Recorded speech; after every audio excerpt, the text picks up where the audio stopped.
बसपा प्रमुख मायावती के नेतृत्व में एक नया मोड़ देखने को मिला है। पार्टी की नेशनल कोऑर्डिनेटर के रूप में आनंद कुमार की नियुक्ति को महज 3 दिन बाद ही बदल दिया गया। मायावती ने खुद सोशल मीडिया प्लेटफॉर्म एक्स पर जानकारी दी कि आनंद कुमार अब बसपा के नेशनल कोऑर्डिनेटर नहीं रहेंगे। इसके साथ ही यह भी स्पष्ट किया कि वह बसपा के राष्ट्रीय उपाध्यक्ष के रूप में ही काम करेंगे। इस कदम से बसपा के भीतर कई तरह की चर्चाएं शुरू हो गईं, खासकर जब बात मायावती के परिवार की राजनीति की हो। मायावती ने आनंद कुमार के बारे में कहा कि उन्होंने खुद ही यह इच्छा जाहिर की थी कि वह एक ही पद पर रहकर काम करना चाहेंगे, और इस निर्णय का स्वागत करते हुए मायावती ने कहा कि वह अब भी पहले की तरह पार्टी के राष्ट्रीय उपाध्यक्ष के रूप में उनके दिशा निर्देशन में कार्य करेंगे। मायावती ने यह भी कहा कि उनकी जगह अब यूपी के जिला सहारनपुर निवासी रणधीर बेनीवाल को नेशनल कोऑर्डिनेटर की जिम्मेदारी दी जाएगी। मायावती ने अपने ट्वीट में लिखा, काफी लंबे समय से निस्वार्थ सेवा और समर्पण के साथ कार्यरत बीएसपी के राष्ट्रीय उपाध्यक्ष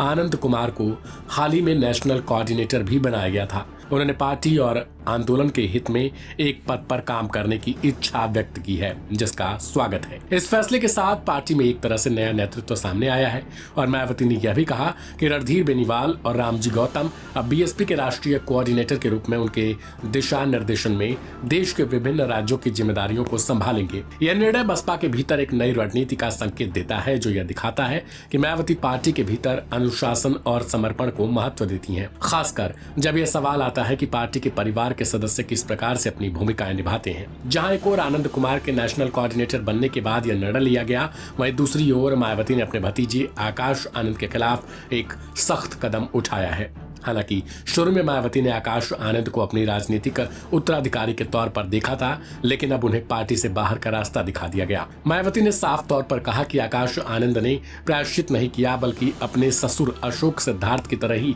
अहंकार दिखाया। उनका कहना था कि आकाश आनंद ने अपने ससुर के साथ मिलकर पार्टी विरोधी गतिविधियों में हिस्सा लिया और इसलिए उन्हें पार्टी से निकाला जा रहा है। यह भी महत्वपूर्ण है कि मायावती ने आकाश आनंद को पार्टी में अहम भूमिका दी थी और उन्हें भविष्य में अपनी राजनीतिक यात्रा में एक प्रमुख नेता के रूप में देखा था, लेकिन अब जब पार्टी के भीतर यह बदलाव हुआ है तो यह मायावती की कड़ी राजनीतिक रणनीति को ही दर्शाता है। वह अपने परिवार के सदस्यों को लेकर भी पार्टी के हितों को प्राथमिकता देती हैं और उन्हें किसी भी प्रकार की पार्टी विरोधी गतिविधियों से दूर रखने के लिए सख्त कदम उठाती हैं। इसके अलावा यह भी देखा जा सकता है कि बसपा में अंदरूनी राजनीति और परिवार की भूमिका ने कई सवालों को जन्म दिया है। यह फैसला न केवल पार्टी के भीतर राजनीति को प्रभावित करेगा, बल्कि इसके अलावा यह विपक्षी दलों और पार्टी समर्थकों को भी सोचने पर मजबूर करेगा कि मायावती पार्टी के भीतर किस प्रकार से अपने नेतृत्व और परिवार की भूमिका को देखती हैं। एक ओर जहां आनंद कुमार को नेशनल कोऑर्डिनेटर पद से हटा दिया, वहीं दूसरी ओर रणधीर बेनीवाल को नई जिम्मेदारी सौंपी गई।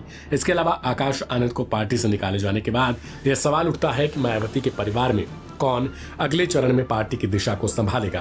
फिलहाल बसपा का नेतृत्व स्पष्ट रूप से अपने अनुशासन और निष्ठा को प्राथमिकता देता हुआ नजर आ रहा है।